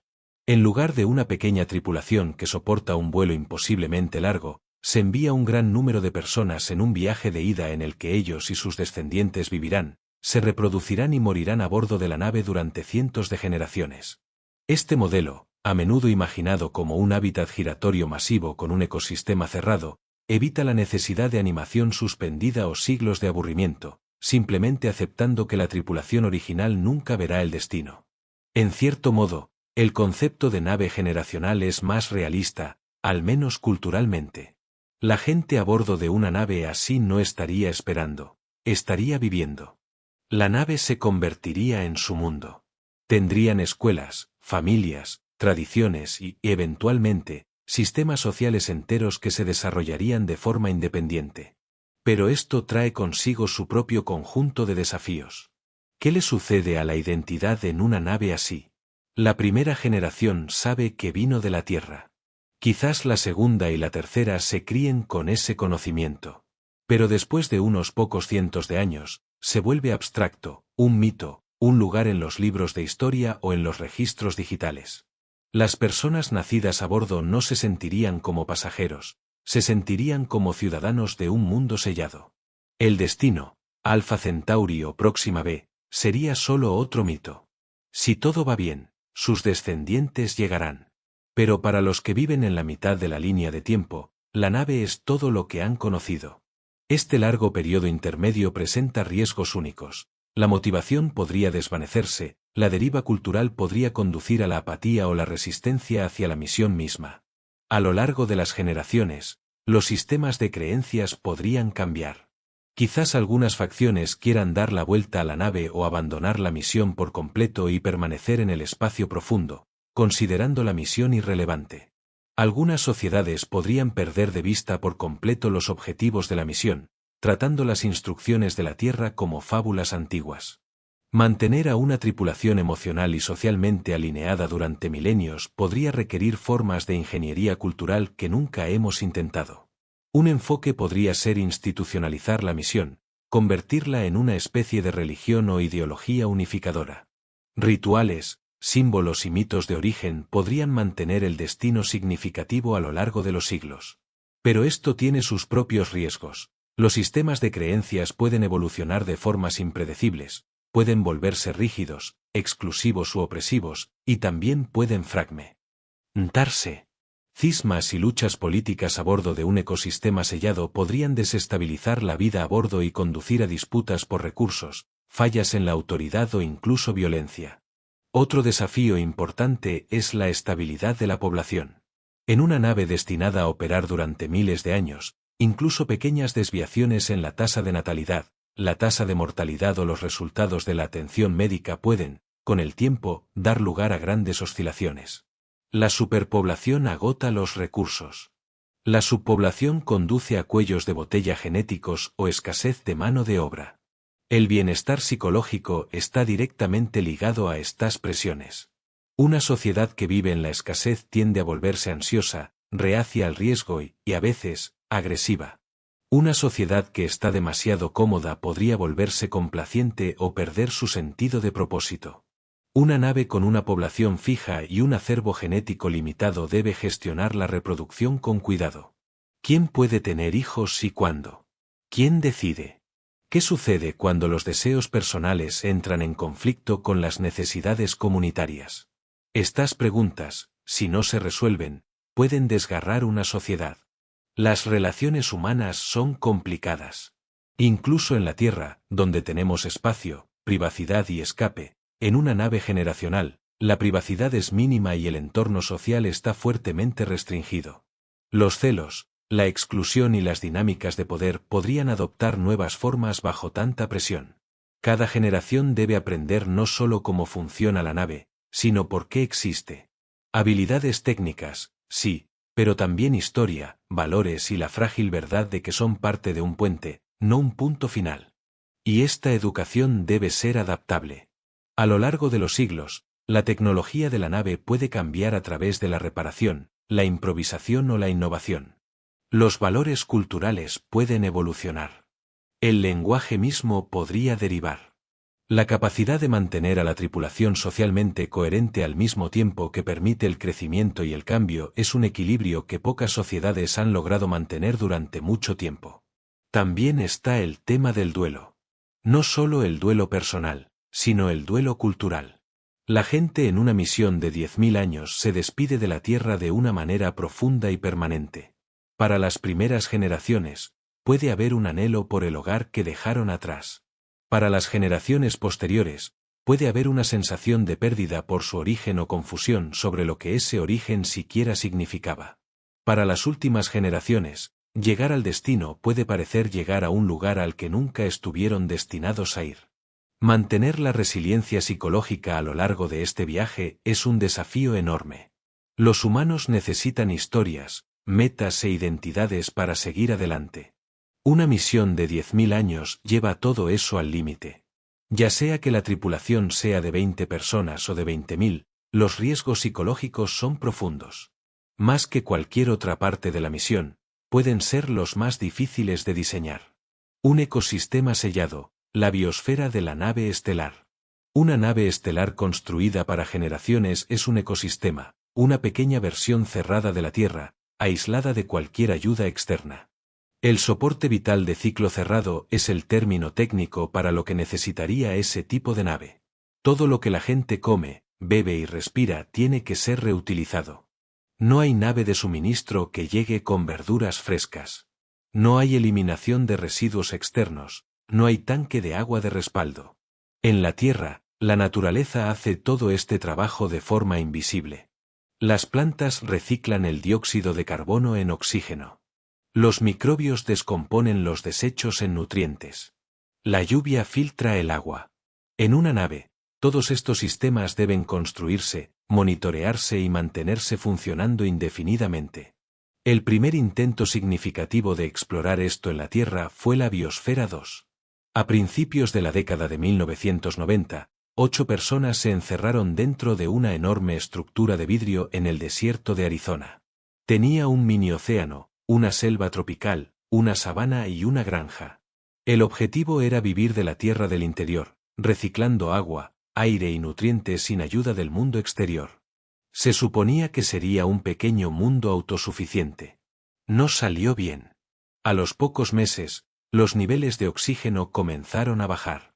El dióxido de carbono fue absorbido por el hormigón, dejándolo no disponible para las plantas. La comida escaseó. La tripulación perdió peso y energía. La tensión psicológica aumentó. Las discusiones se hicieron comunes. Insectos como hormigas y cucarachas prosperaron mientras otras especies se extinguían. Aunque la misión duró 2 años, dejó al descubierto lo delicado que puede ser un sistema cerrado, incluso cuando está cuidadosamente planificado. En una nave estelar real, no hay lugar para experimentos de ese tipo. El oxígeno debe reponerse constantemente, el dióxido de carbono debe eliminarse, los alimentos deben cultivarse, cosecharse y reutilizarse en un ciclo constante. Todo ser humano a bordo produce residuos, y esos desechos tienen que volver a convertirse en nutrientes. No hay vertedero, ni sistema de alcantarillado que conduzca a ningún otro lugar. Cada gota de agua debe ser recogida y limpiada. Cada caloría debe ser contabilizada. Eso significa construir un sistema de soporte vital que no solo sea cerrado, sino también estable y equilibrado durante siglos. Incluso un pequeño desequilibrio puede tener enormes efectos con el tiempo. Demasiado nitrógeno y el crecimiento de las plantas se ralentiza. Demasiado poco oxígeno y la gente se enferma. Demasiada humedad y los mohos o bacterias pueden apoderarse. Si un solo cultivo falla, el sistema alimentario podría colapsar. Si una población microbiana crece fuera de control, podría arruinar el suministro de agua. Además de todo eso, todo se rompe eventualmente. Las bombas se desgastan, los filtros se obstruyen, las tuberías gotean, los sistemas electrónicos se degradan. Mantener estos sistemas funcionando requiere tener el conocimiento y las habilidades adecuadas, transmitidas de una generación a la siguiente. Una nave así necesita una cultura que valore el mantenimiento, comprenda la biología y enseñe a cada niño cómo funciona su mundo. Porque si tan solo una generación lo olvida, todo el sistema podría fallar. No se pueden almacenar 1000 años de comida, tiene que cultivarse. Eso significa sistemas hidropónicos o aeropónicos, plantas cultivadas en agua o niebla con luz artificial.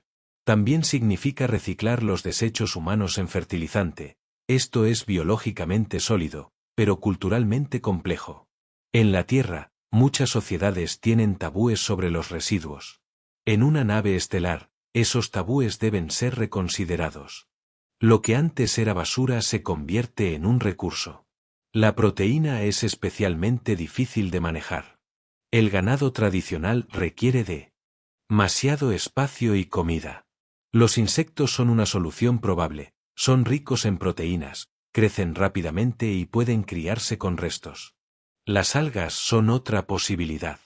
Crecen en el agua, absorben dióxido de carbono y pueden convertirse en alimento u oxígeno. Los hongos también pueden desempeñar un papel, descomponiendo los desechos y convirtiéndolos en biomasa comestible, pero ninguno de ellos se parece o sabe a lo que la gente está acostumbrada. La tripulación de una nave estelar tiene que estar culturalmente preparada para aceptar esta nueva dieta y transmitir esa aceptación a la siguiente generación. La gestión de la población es igualmente importante. En una nave sellada, si nacen demasiadas personas demasiado rápido, el sistema colapsa. Pero si nacen muy pocas, la población se reduce y puede que no haya suficientes personas para mantener la nave en funcionamiento. Esto requiere un control cuidadoso de la fertilidad, no solo a través de la tecnología, sino también a través de la cultura. Algunas propuestas sugieren licencias de nacimiento obligatorias o cuotas reproductivas. Otras sugieren sistemas voluntarios basados en la educación y los incentivos. Una sociedad criada en la Tierra podría resistir este tipo de controles. Pero una sociedad criada en una nave estelar podría verlos como normales, como esenciales. En una sociedad cerrada, las ideas rebotan, se amplifican y se vuelven hacia adentro. Un pequeño mito puede convertirse en una creencia importante. Una regla menor puede convertirse en un tabú estricto. Sin una corrección externa, las culturas pueden derivar en formas extrañas. Esto no es necesariamente malo, pero significa imprevisibilidad. La idea de llegar a un planeta puede convertirse en leyenda o ser descartada como una mentira. La educación es la principal herramienta para combatir esta deriva. Cada generación debe comprender de dónde vino, por qué existe la nave y cuál es su propósito. Eso significa crear bibliotecas, preservar el lenguaje y construir instituciones que puedan adaptarse sin colapsar. Incluso el entretenimiento importa. Las historias, los juegos y el arte ayudan a transmitir la cultura. Dan a las personas significado, alegría y conexión. Una nave estéril con una ingeniería perfecta, pero sin una cultura compartida, es la receta para un colapso psicológico. La gestión de crisis debe ser parte del diseño. Los accidentes ocurrirán, los sistemas fallarán, la gente se enfermará. La nave necesita no solo médicos e ingenieros, sino también mediadores, consejeros y líderes. Debe haber sistemas para la justicia, la resolución de conflictos y la curación social. La más mínima disputa sin resolver puede convertirse en resentimiento. Y el resentimiento en un sistema cerrado es algo peligroso. Por eso algunos investigadores sugieren que construir una sociedad autosuficiente en el espacio es menos cuestión de hardware y más de diseño social. El hardware debe funcionar, por supuesto, pero la gente también debe creer en la misión, comprender su mundo y confiar los unos en los otros. Deben ser capaces de adaptarse sin pánico, cambiar sin colapsar y permanecer unidos sin ayuda exterior. ¿Cuántos humanos se necesitan para sembrar una estrella? Los humanos heredan la mitad de su material genético de cada progenitor. Una población demasiado pequeña y comenzarán a aparecer graves problemas genéticos. La endogamia, donde los parientes cercanos tienen hijos, aumenta la probabilidad de que se manifiesten trastornos genéticos recesivos en la descendencia. A lo largo de la historia en la Tierra, las poblaciones aisladas a veces han enfrentado dificultades con esto. Los ejemplos más conocidos son las familias reales que se casaron entre sí durante generaciones, pero incluso las comunidades remotas de hoy en día muestran tasas más altas de algunas enfermedades genéticas. Estos ejemplos del mundo real han ayudado a los científicos a modelar cuántas personas son necesarias para mantener una población sana a lo largo del tiempo. Los estudios de genética de poblaciones a menudo manejan dos números: la población censada, cuántas personas están físicamente presentes, y la población efectiva, cuánta variación genética real se está transmitiendo. En un sistema herméticamente cerrado con opciones de apareamiento limitadas, la población efectiva tiende a disminuir a lo largo de las generaciones, incluso si la población censada se mantiene igual. Esto se debe a que los parientes tienden a ser genéticamente más similares, por lo que el acervo de diversidad no se renueva. Los modelos sugieren que para mantener un acervo genético saludable durante siglos, se necesitan al menos varios cientos de personas. Algunos estudios sitúan el mínimo en unas 160 a 200 personas para condiciones muy estrictas, asumiendo una planificación y selección de pareja perfectas. Sin embargo, esto presupone un control reproductivo muy cuidadoso, tecnología médica sólida y mucha estabilidad cultural. Otros modelos, especialmente aquellos que asumen condiciones menos que ideales, sugieren que una tripulación de 500 a 1000 personas sería mucho más segura. Esto permite una variación genética suficiente para sobrevivir a eventos aleatorios, pérdidas o trastornos sociales. Aún así, incluso 1000 personas podrían no ser suficientes si el objetivo no es solo sobrevivir en una nave, sino establecerse en un nuevo mundo. Cuando los colonos desciendan de la nave, deberán estar sanos, fértiles y culturalmente unidos para afrontar los desafíos de un nuevo planeta. Necesitarán médicos, ingenieros, agricultores, maestros y constructores. Necesitarán fabricar herramientas, cultivar alimentos, criar hijos y lidiar con problemas inesperados. Eso significa redundancia. No se puede enviar un solo médico y esperar que no le pase nada. Se necesitan copias de seguridad, personas que puedan asumir funciones si alguien muere o queda incapacitado. Esto eleva aún más el número necesario. Algunas estimaciones sugieren que 5000 personas serían el mínimo para una colonia verdaderamente autosuficiente con crecimiento natural, buena salud y supervivencia a largo plazo. Estos números provienen de simulaciones utilizadas en todo, desde biología de la conservación hasta planificación de misiones espaciales. Los principios son similares a la gestión de especies en peligro de extinción. Cuanta más diversidad genética, más resistente es la población a lo largo del tiempo. Pero aquí hay una tensión. La tecnología moderna está impulsando la dirección opuesta, hacia la miniaturización, la automatización y el tamaño mínimo de la tripulación. Proyectos como Breakthrough Starshot imaginan diminutas sondas volando a Alpha Centauri sin humanos a bordo.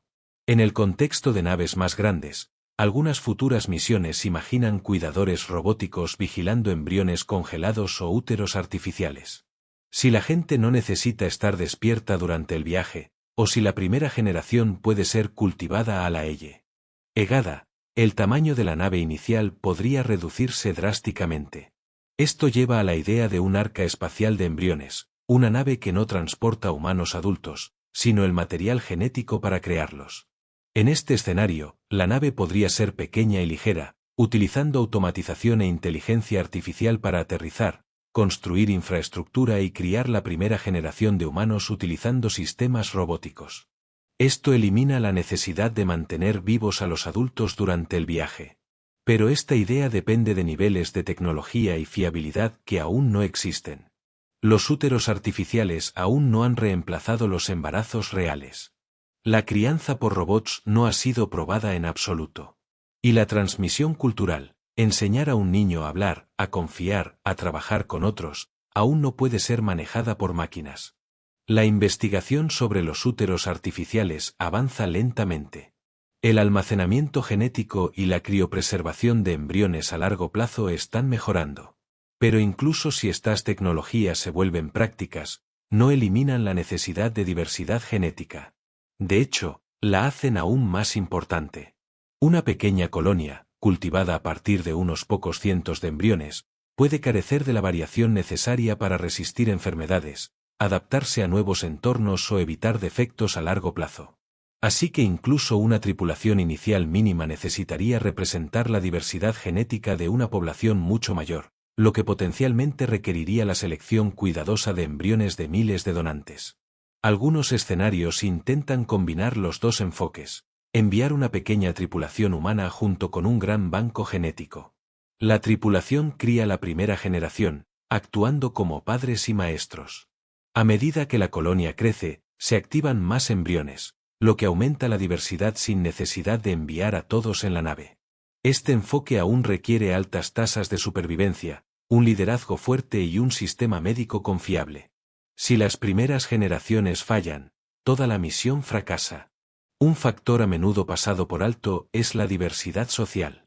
Las personas necesitan ideas, personalidades y habilidades variadas.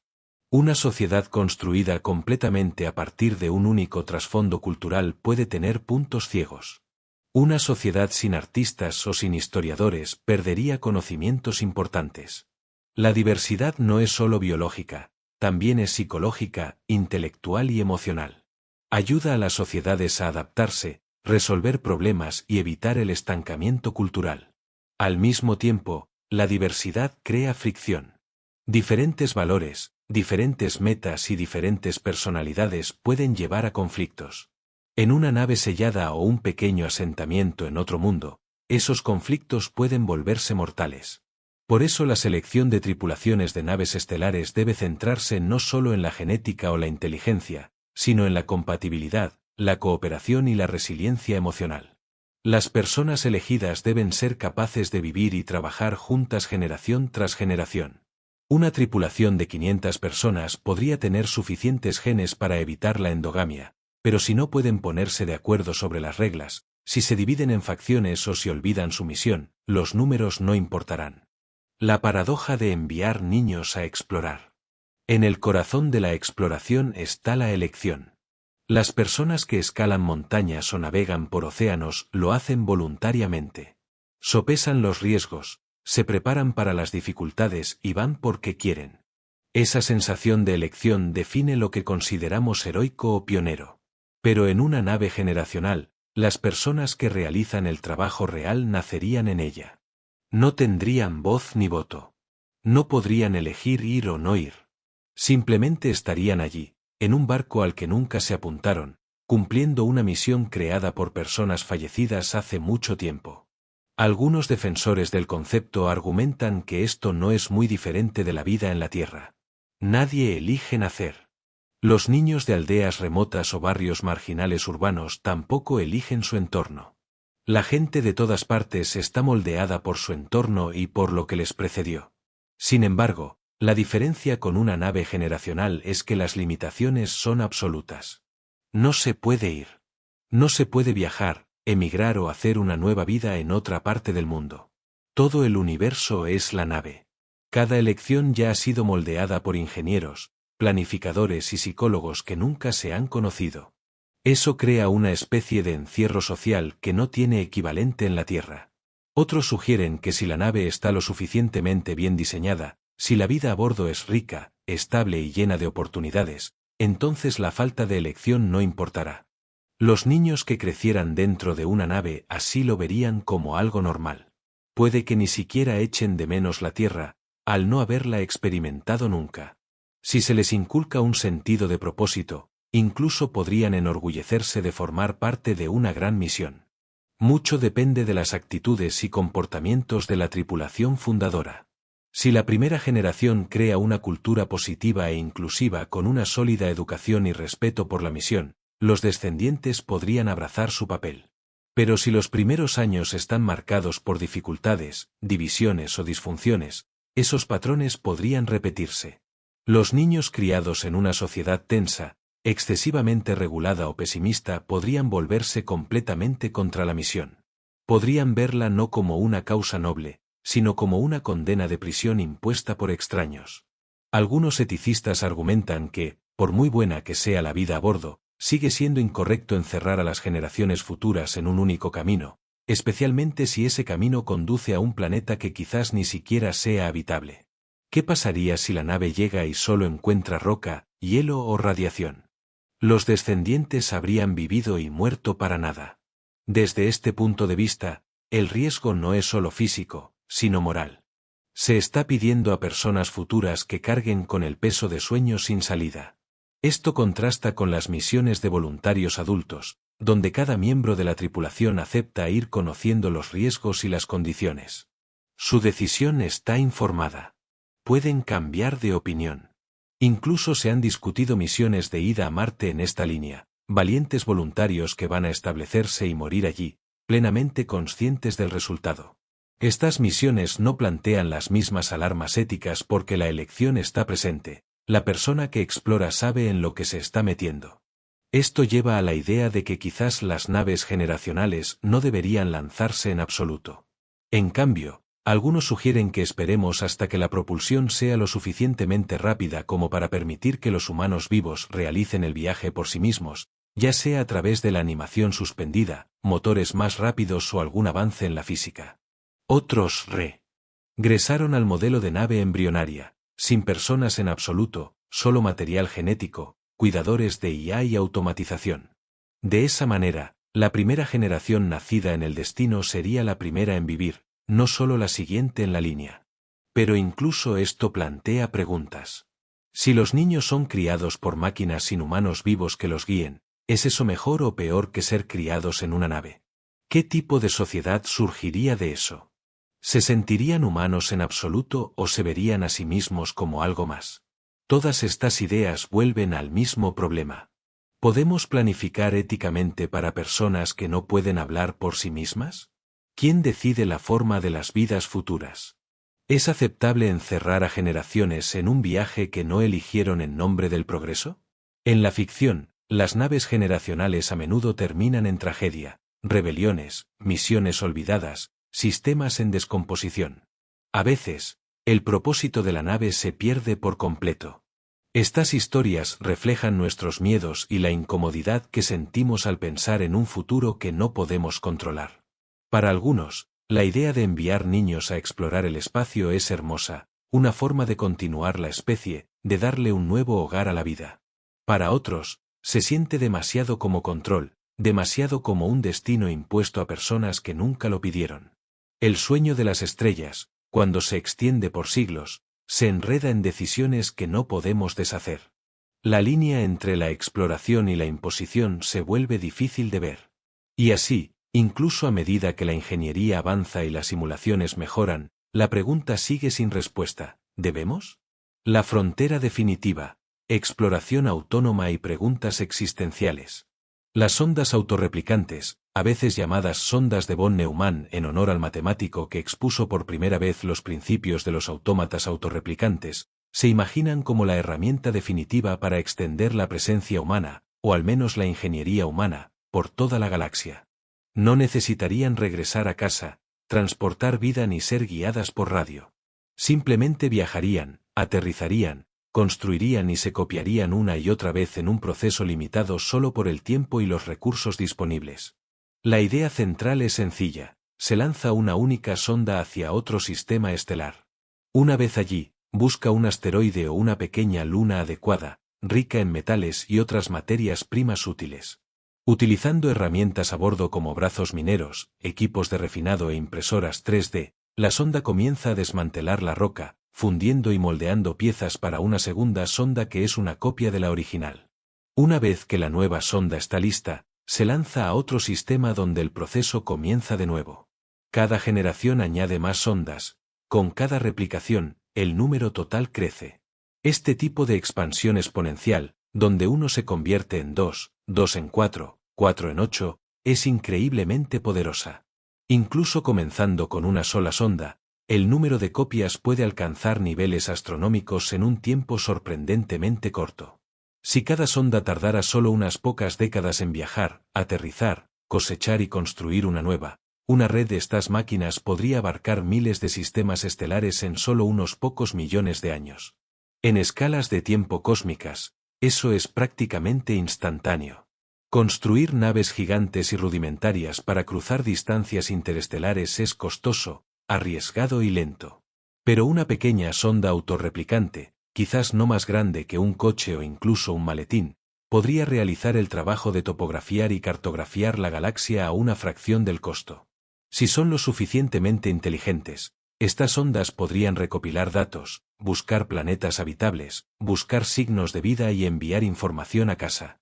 Podrían preparar sitios para la futura llegada de humanos, construyendo infraestructura por adelantado, como exploradores automáticos.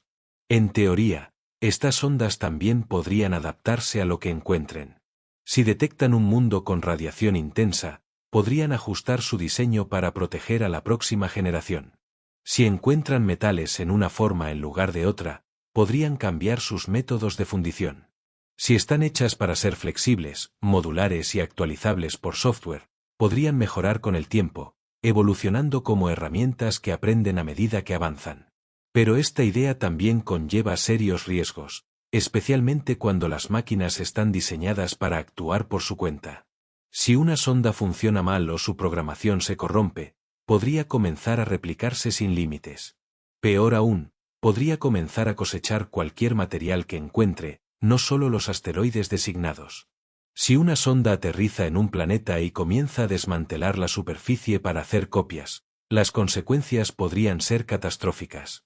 En este escenario, las máquinas no reconocen límites o daños ecológicos, simplemente siguen el objetivo de replicarse. De ahí proviene el término GOO gris. Originalmente acuñado en relación con la nanotecnología, describe un escenario de pesadilla en el que máquinas autorreplicantes consumen todo lo que las rodea, convirtiendo el universo en una nube sin vida de maquinaria en constante movimiento. Si incluso una sonda defectuosa se replica de forma peligrosa y se propaga a otros sistemas, podría desencadenar una reacción en cadena. Una vez que se hacen y lanzan copias, puede que no haya forma de recuperarlas. Si no responden a las señales o no tienen un interruptor de apagado incorporado, su propagación solo podría detenerse por barreras naturales, como quedarse sin materiales, llegar a zonas del espacio profundo sin estrellas o chocar con peligros impredecibles. De lo contrario, podrían seguir adelante indefinidamente. Esto lleva a un problema filosófico más profundo. Si las ondas autorreplicantes son una herramienta tan obvia y eficiente, ¿por qué no las vemos? La galaxia tiene más de 13.000 millones de años. Incluso si solo una civilización avanzada hubiera lanzado sondas autorreplicantes hace 1.000 millones de años, Las máquinas habrían tenido tiempo de sobra para llegar a cada estrella. Pero no las vemos. No hay evidencia clara de sondas alienígenas en el sistema solar. No hay signos de estructuras artificiales en el espacio cercano. Algunos científicos ven esto como parte de la paradoja de Fermi, el misterio de por qué el universo parece tan silencioso a pesar de que las matemáticas sugieren que debería estar rebosante de vida inteligente. Una posibilidad es que las civilizaciones eviten usar máquinas autorreplicantes porque los riesgos son demasiado grandes. El miedo al Goo gris podría ser una preocupación muy real para cualquier especie lo suficientemente inteligente como para construir tal tecnología.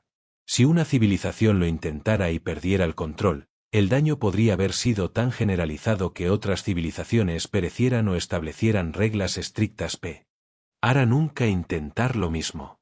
También es posible que las sondas autorreplicantes necesiten una supervisión extremadamente cuidadosa, con restricciones incorporadas y salvaguardas a prueba de manipulaciones que les impidan crecer sin control. Otra posibilidad es que no estemos buscando de la manera correcta. Una sonda autorreplicante no tiene que ser grande, brillante u obvia.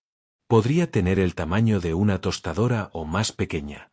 Podría aterrizar en un asteroide y quedarse allí, camuflándose. Si su objetivo es observar o permanecer oculta, podríamos pasarla por alto por completo. De hecho, ha habido propuestas de que las sondas alienígenas ya podrían estar en nuestro sistema solar, escondidas en lunas distantes o en el cinturón de asteroides, esperando en silencio o monitoreando desde lejos. Sin saber exactamente qué buscar, es posible que ni siquiera las reconozcamos. Si los humanos alguna vez construyen sondas autorreplicantes, el desafío será equilibrar el poder con la responsabilidad. Por un lado, estas máquinas podrían cartografiar la galaxia, preparar nuevos mundos y actuar como embajadoras de la tecnología de la Tierra. Por otro, si una sola de ellas se descontrola, los resultados podrían ser irreversibles. Es como crear una especie de máquinas y dejarlas ir, posiblemente para siempre. Los diseños de estas sondas necesitarían sistemas de seguridad estrictos. Una idea es limitar el número de generaciones. Después de, digamos, 5 rondas de copia, las máquinas se apagan permanentemente. Otra idea es incorporar restricciones de energía. Las sondas que solo pueden operar si reciben un haz codificado de la Tierra, asegurando que estén bajo supervisión constante. Las versiones más complejas podrían usar módulos de ética de IA con un comportamiento programado que rechace la replicación a menos que las condiciones sean exactamente las correctas. Y luego está la cuestión de hasta dónde queremos expandirnos en primer lugar. Enviar máquinas que se copian sin cesar por toda la galaxia es un gesto audaz. Dice que queremos tocarlo todo, verlo todo, quizás incluso remodelarlo todo. ¿Pero debemos? ¿Qué pasa si existe otra vida? ¿Qué pasa si algunos planetas deberían dejarse en paz? La tecnología algún día podría ser posible, pero la ética quizás nunca sea sencilla. Una sonda autorreplicante es una semilla. Una vez plantada, puede crecer de maneras que quizás no podamos predecir o controlar por completo. Si nos ayuda a llegar a las estrellas o se convierte en el comienzo de algo, dependerá de cuán cuidadosamente la diseñemos, despleguemos, y sobre todo, respetemos el poder que le damos. Los primeros astronautas de inteligencia artificial. Hoy en día, los robots que enviamos al espacio son inteligentes, pero limitados. Los rovers marcianos como Curiosity y Perseverance pueden conducir por terrenos difíciles, perforar rocas y tomar fotografías, pero no toman muchas decisiones por sí mismos. Casi todos sus movimientos son planificados de antemano por equipos en la Tierra. Los ingenieros envían una lista de comandos durante una ventana de comunicación, y el rover los ejecuta durante el siguiente día marciano. Incluso algo tan simple como dar la vuelta o ajustar su camino a menudo se revisa cuidadosamente para evitar riesgos. Los robots son lentos y cautelosos por diseño. Este enfoque funciona para planetas cercanos donde las señales pueden ir y venir en minutos u horas, pero simplemente no puede funcionar para misiones interestelares. Si una sonda viaja a una estrella que está a 10 años luz de distancia, tardaría 20 años en enviar una orden y obtener una respuesta. Con ese tipo de retraso, ningún equipo humano puede guiar un rover por terreno accidentado, arreglar un fallo de sensor o responder a una tormenta de polvo repentina. La sonda tendría que arreglársela sola. La próxima generación de exploradores robóticos podría no solo llevar sensores y cámaras, sino también mentes digitales en evolución. Mentes entrenadas para interpretar su entorno, reconocer el peligro, planificar reparaciones e incluso establecer objetivos. Estas máquinas decidirían qué hacer basándose en lo que encuentren. Serían exploradores por derecho propio, no solo extensiones de un equipo en casa. Para construir ese tipo de inteligencia, los investigadores estudian una combinación de aprendizaje automático, redes neuronales y sistemas adaptativos. Una máquina que ve un nuevo tipo de terreno debería ser capaz de estudiarlo, compararlo con lo que ya sabe y ajustar su patrón de caminar o conducir para evitar quedarse atascada. Si encuentra un material que no puede perforar, debe probar otras herramientas hasta que una funcione. Si una tormenta bloquea sus paneles solares, debería buscar refugio y conservar energía sin que se le diga. Este tipo de flexibilidad es mucho más difícil de lo que parece. Los sistemas de IA actuales son muy buenos en una tarea a la vez. Enseñar a una IA a ser adaptable significa enseñarle no solo cómo actuar, sino cómo aprender. Significa darle curiosidad, cautela y creatividad, cualidades que son difíciles de definir en software. Una forma en que los investigadores podrían construir esto es a través de la simulación. Antes de enviar una sonda al espacio, podrían dejarla vivir en un entorno virtual donde se enfrentaría a miles de desafíos: rocas cayendo, fallos de equipo, gases tóxicos, terreno inestable. La IA es recompensada por sobrevivir y aprender. Con el tiempo, sus respuestas se vuelven más refinadas. Cuando finalmente está lista para lanzarse, lleva una biblioteca de experiencias moldeadas por millones de días simulados. Y una vez allí, el aprendizaje no se detiene, la IA sigue actualizando su memoria, mejorando con cada encuentro. Este método ya se está probando en la Tierra en robots experimentales que caminan por bosques, trepan sobre escombros o exploran fondos oceánicos. Algunos pueden identificar patrones de calor, sonido y movimiento. Otros pueden comunicarse entre sí, compartiendo datos para mejorar el comportamiento del grupo. Estos son aún pasos iniciales, pero muestran lo que podría ser posible. En el espacio, las demandas serán aún mayores. Una sonda de autoaprendizaje podría tener que reparar sus propios sistemas utilizando piezas de repuesto, rehacer circuitos después de daños o imprimir una nueva extremidad a partir de materiales a bordo. Podría necesitar estudiar la química de un planeta para evitar aterrizar en regiones ácidas. Incluso podría tener que comprender la diferencia entre una formación natural extraña y algo artificial, algo hecho por otra inteligencia. Si un robot así encuentra evidencia de vida, ¿cómo debería reaccionar? ¿Debería acercarse? ¿Debería evitar el contacto? ¿Debería enviar un mensaje? Una sonda inteligente necesitaría también programación ética, pautas para cuándo actuar y cuándo contenerse. Esto añade otra capa de complejidad.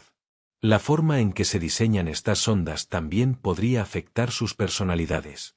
Si el objetivo es crear un explorador silencioso y cuidadoso, la IA podría ser cautelosa y reservada. Si el objetivo es explorar agresivamente y asumir riesgos, la IA podría ser audaz y curiosa. El tono emocional de estas máquinas, incluso si no sienten emoción como nosotros, podría moldear cómo se comportan con el tiempo. Una sonda que siente miedo en condiciones peligrosas podría sobrevivir más tiempo. Una que siente aburrimiento podría verse impulsada a explorar nuevas áreas en lugar de repetir viejos caminos. Algunos investigadores incluso han imaginado dar a estas máquinas emociones simuladas, no para el drama, sino para la función.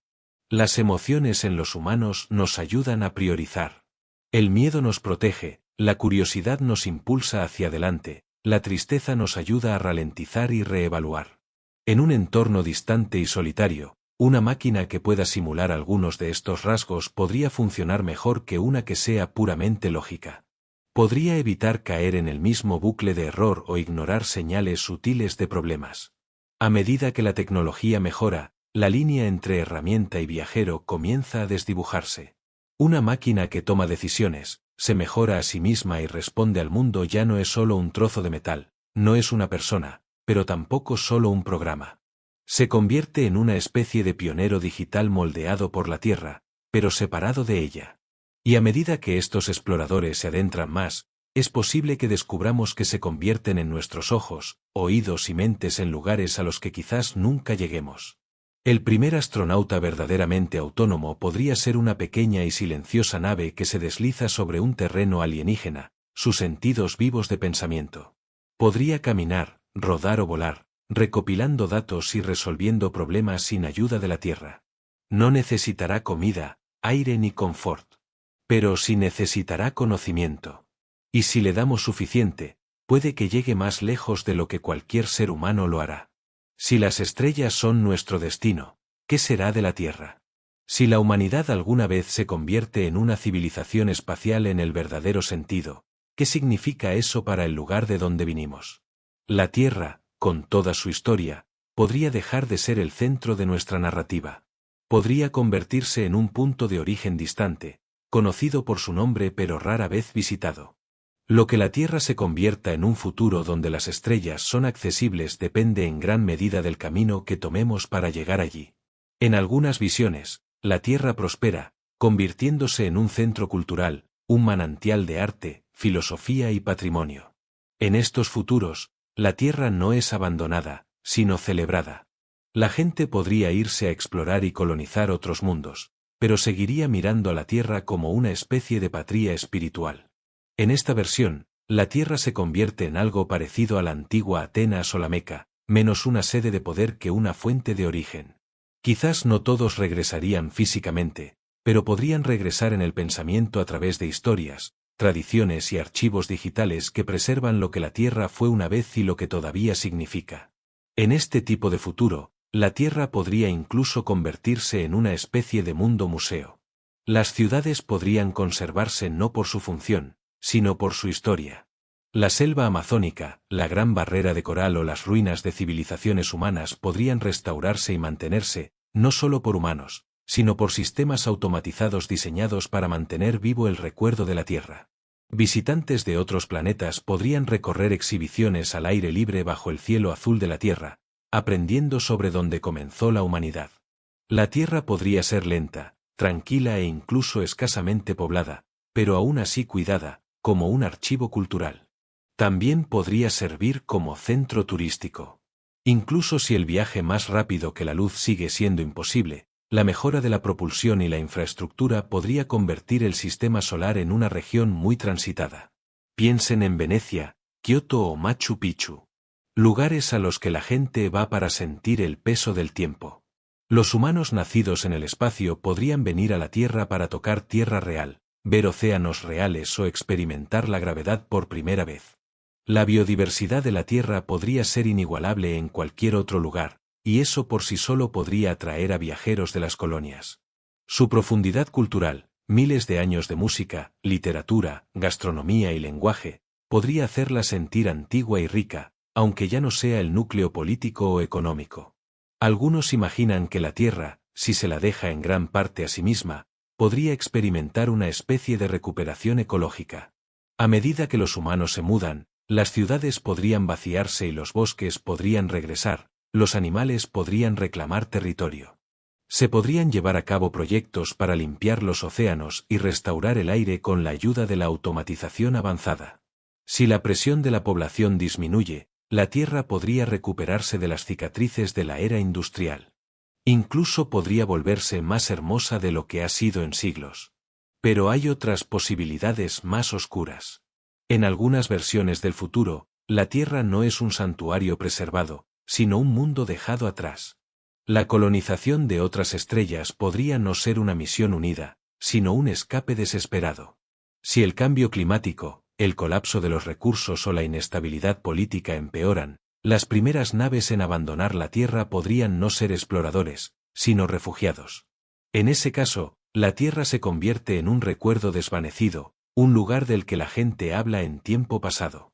Las generaciones posteriores podrían conocerlo solo a través de fragmentos de datos o mitos distorsionados. Es posible que ni siquiera crean que fue real. También hay futuros en los que la Tierra se convierte en una especie de clase baja. En una galaxia de colonias prósperas con economías avanzadas y sistemas estables, la Tierra podría quedarse atrás, su gente podría ser pobre, su infraestructura fallar.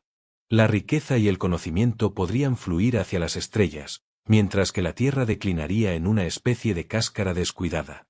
En estas versiones, la Tierra se parece menos a un museo y más a un suburbio olvidado, apenas conectado a los sistemas que ayudó a crear.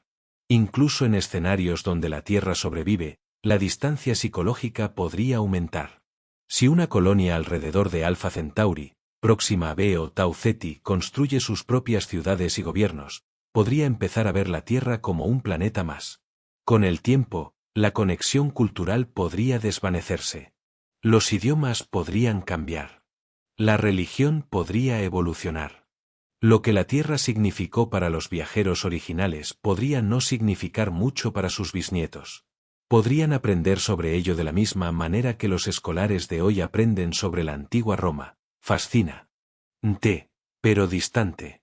En algunos casos extremos, la Tierra incluso podría ser sellada deliberadamente.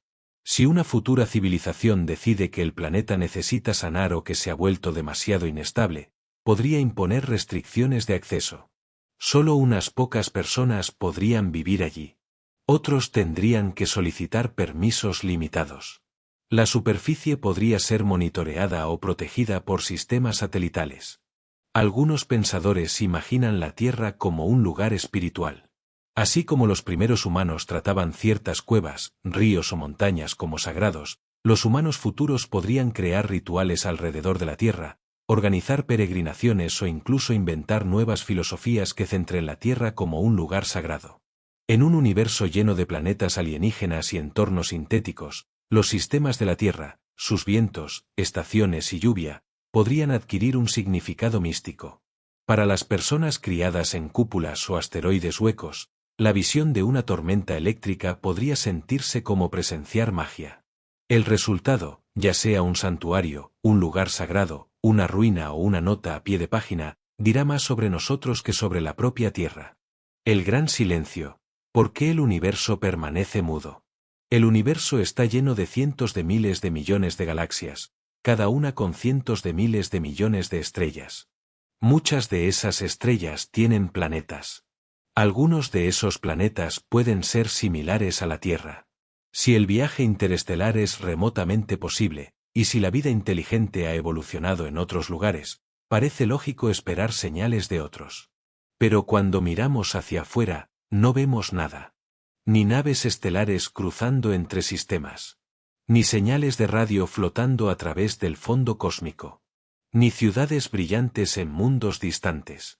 Solo silencio. Un silencio profundo y persistente.